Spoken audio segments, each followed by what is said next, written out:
हम लोग परिसंचरण तंत्र यानी कि सर्कुलेटरी सिस्टम के पांचवें चरण में हैं, यानी पांचवें पार्ट के बारे में डिस्कस कर रहे हैं। चौथे पार्ट में आपने ब्लड क्लॉटिंग के बारे में पढ़ा कि ब्लड क्लॉटिंग क्या है, कैसे होता है और उसमें कौन कौन से उसके संयोजन हैं, उन सब के बारे में आपने डिस्कस किया और आपको बताया गया। पिछली क्लास में हमने यानी कि पांचवें पार्ट में आपको मैंने वो ब्लड ग्रुप के बारे में बताया कि ब्लड ग्रुप किसने खोजा, ब्लड ग्रुप क्या होता है, आरएच फैक्टर क्या होता है, एबीओ टाइप फैक्टर क्या होता है और उससे संबंधित एक बीमारी एरिथ्रोब्लास्टिस फ्रोटालिस के बारे में बताया।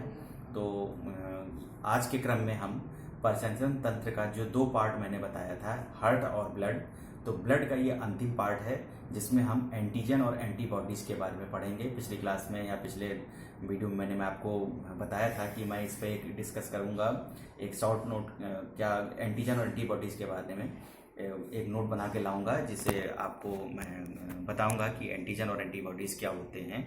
तो इसी क्रम को जो ब्लड का अंतिम चरण है यानी कि छठवां पार्ट है, उसके में आज हम लोग एंटीजन और एंटीबॉडीज़ के बारे में डिस्कस करेंगे। तो एंटीबॉडीज़ क्या होता है और उसका कार्य क्या है, और एंटीजन क्या है, एंटीजन कैसे निर्माण होता है और उसके कार्य क्या हैं, इन सब के बारे में विस्तृत जानकारी मैं आपको दूंगा। तो सबसे पहले हम लोग एंटीबॉडीज़ के बारे में पढ़ेंगे। एंटीबॉडीज़ क्या है, तो एंटीबॉडीज़ के बारे में जो है कि एंटीबॉडीज़ को इम्यूनोग्लोबिन भी कहा जाता है। मैंने पिछले वीडियो में आपको एंटीबॉडीज़ के बारे में और एंटीजन के बारे में शॉर्ट में बताया था।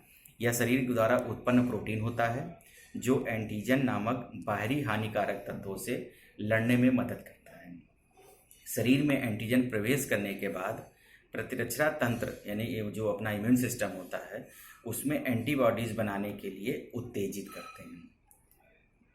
एक स्वस्थ वयस्क के शरीर में हजारों की संख्या में एंटीबॉडीज होते हैं और एंटीबॉडीज विशेष तरह की WBC से स्रावित होने वाले वाई आकार के प्रोटीन होते हैं।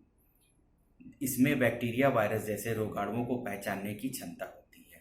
तो मैंने जो आपको ये पॉइंट बताया उसमें ये मुख्य एक बात ये होगी कि हजारों की संख्या में शरीर में एंटीजन है और एंटीजन का मुख्य कार्य होता है, इसको हम मेमोरी सेल के नाम पे भी कह सकते हैं कि किसी भी प्रकार का एंटीजन, वायरस, बैक्टीरिया या हानिकारक हार्मफुल चीज़ें शरीर में जा रही हैं तो शरीर उसे पहचान लेता है और उसे हटाने का कार्य इम्यूनिटी के साथ में करता है। तो इसका मुख्य कार्य यही है कि बैक्टीरिया, वायरस जैसे रोगाणुओं को पहचानने की क्षमता होती है और उसे हटाने का कार्य एंटीबॉडीज ही करती है। अब एंटीबॉडीज के कार्य क्या हैं? तो एंटीबॉडीज का कार्य है, जैसे ही बाहरी एंटीजन शरीर में प्रवेश करता है वैसे ही प्रतिरक्षा तंत्र सक्रिय हो जाता है और इसके दौरान केमिकल प्रतिरक्षा तंत्र के विभिन्न हिस्सों को सक्रिय होने का संकेत देते हैं और इस प्रक्रिया में वायरस सबसे पहले बीटा सेल्स नामक की या बी सेल्स नाम की कोशिका से मिल जाते हैं। इसके बाद बी सेल एंटीजन के अनुकूल एंटीबॉडीज का उत्पादन स्वतः ही करने लगते हैं। फिर एंटीजन बनने के बाद वायरस से चिपक जाते हैं और इसके बाद एंटीजन को नष्ट करने की प्रक्रिया अपने आप ही स्वतः शुरू हो जाती है। इस दौरान एंटीबॉडीज द्वारा चिन्हित एंटीजन्स को नुकसान पहुंचाने के लिए टी सेल्स को आदेश मिलता है जिससे एंटीजन नष्ट हो जाते हैं, यानी कि टी सेल्स उसे एंटीजन को नष्ट करने का पूर्णतया काम करती है। अब इस क्रम में अगर हम बात करें तो एंटीबॉडीज का निर्माण होता कैसे है, तो इसके बारे में हम लोग जानेंगे कि एंटीबॉडीज विशेष तरह की सफ़ेद रक्त कोशिकाओं यानी WBC द्वारा बनाए जाते हैं, जिसे बी लिम्फोसाइट सेल्स भी कहते हैं या बी लिम्फोसाइट्स भी कहते हैं। एंटीजन बी सेल्स की तरह उसकी सतह में बाधा करके उसे उत्तेजित करने का कार्य भी करते हैं और इसके बी सेल्स समान कोशिकाओं यानी कि एक उत्तेजित करने के बाद एक क्लोन का निर्माण कर देते हैं और क्लोन में विभाजित होने के बाद ये पूर्ण विकसित बी सेल्स को प्लाज्मा सेल्स के रूप में परिवर्तित कर देते हैं, जिसे हम प्लाज्मा सेल्स कहते हैं। अभी मैं यहाँ प्लाज्मा सेल्स के बारे में भी थोड़ा सा आपको अलग से बताऊंगा। एक उदाहरण के तौर पर यह सेल लसिका ग्रंथि और रक्त संचार में लाखों एंटीबॉडीज को स्रावित करते हैं। जैसे जैसे एंटीबॉडीज रक्त में घूमना शुरू कर देते हैं वैसे वैसे एंटीजन को नष्ट और कम करने का कार्य एंटीबॉडीज करना स्टार्ट कर देती है।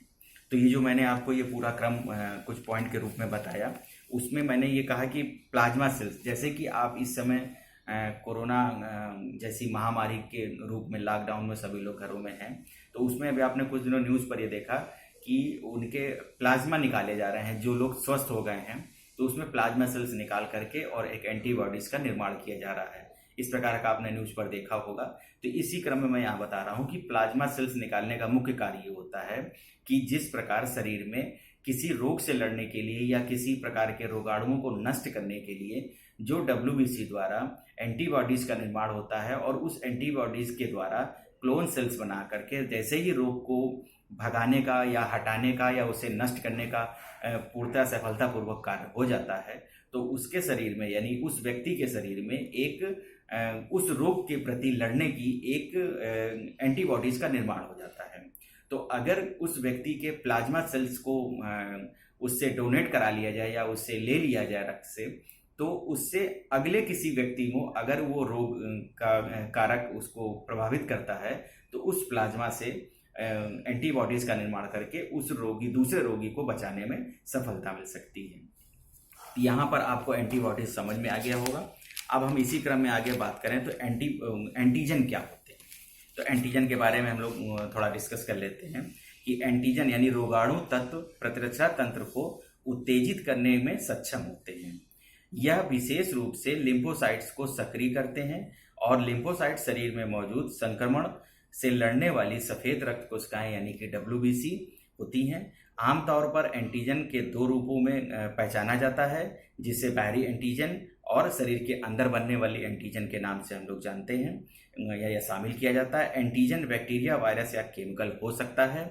बाहरी एंटीजन शरीर के बाहर के रोगाणु होते हैं, जबकि ऑटो एंटीजन अपने आप व्यक्ति के शरीर के अंदर स्वतः ही बनने लगते हैं, यानी कि जैसे ही एंटीजन शरीर में प्रवेश किया तो अपने शरीर में ही अपने आप स्वतः उसको नष्ट करने की क्षमता उत्पन्न हो जाती है। सामान्यतः शरीर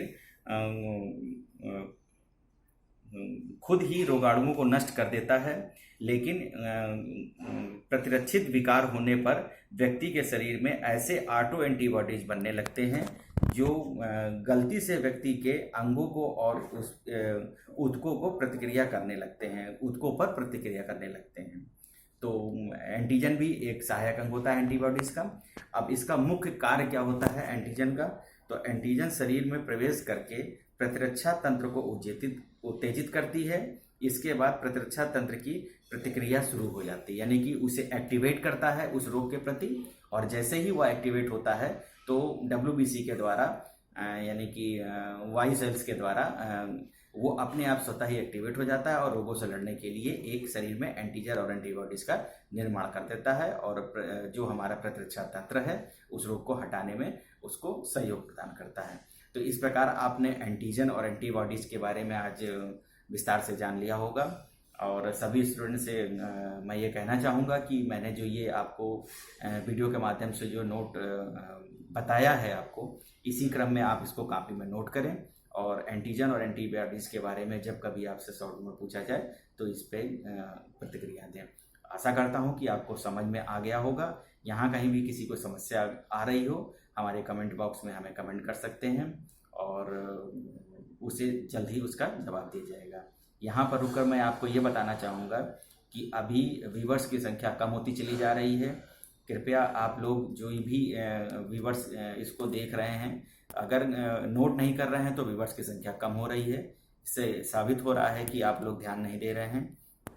मैं यह बताना चाहता हूं कि लॉकडाउन खुलने के बाद 15 दिनों के अंदर ही आपका यूनिट एग्जाम फर्स्ट की डेट निर्धारित कर दी जाएगी।